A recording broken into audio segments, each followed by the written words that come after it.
রক্তের বন্যা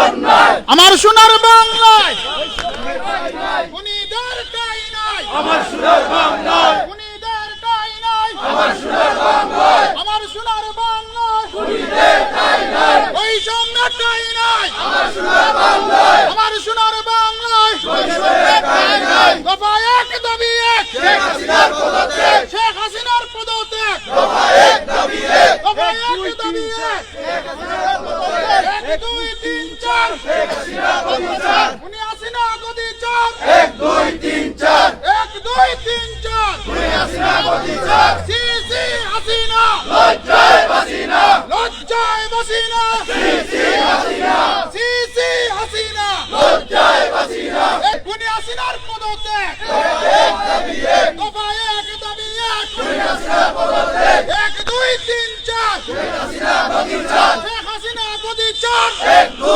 3 4 উনি হাসিনা গদি চার, 1 2 3 4 আমার ভাই মরল কেন, আমার সোনার বাংলায় বৈষম্যের ঠাঁই নাই, খুনিদের ঠাঁই নাই, আমার সোনার বাংলায় আমার সোনার বাংলায় খুনিদের ঠাঁই নাই। জেগেছে রে জেগেছে ছাত্র সমাজ, জেগেছে ছাত্র সমাজ, জেগেছে জেগেছে রে জেগেছে ছাত্র সমাজ, জেগেছে জেগেছে রে জেগেছে। 71-এর হাতিয়ার গর্জে উঠো আরেকবার, রক্তের বন্যায় ভেসে যাবে অন্যায়।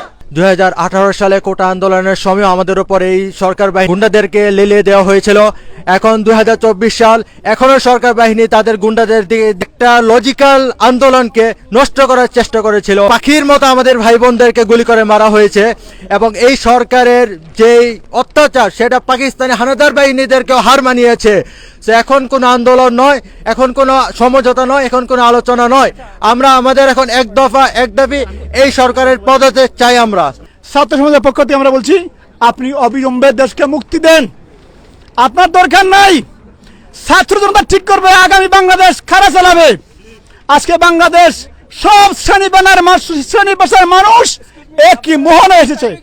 সুতরাং অনতিবিলম্বে সরকারের বিদায় হওয়া উচিত এবং আমরা তা ফলো দাবি করছি, দেশে শান্তি দেন। এই মুহূর্তে বাংলাদেশে আরো লাস্ট জানা মতে 28 জনের বেশি নিহত এবং অন্যান্য অনেক আহত হয়েছে।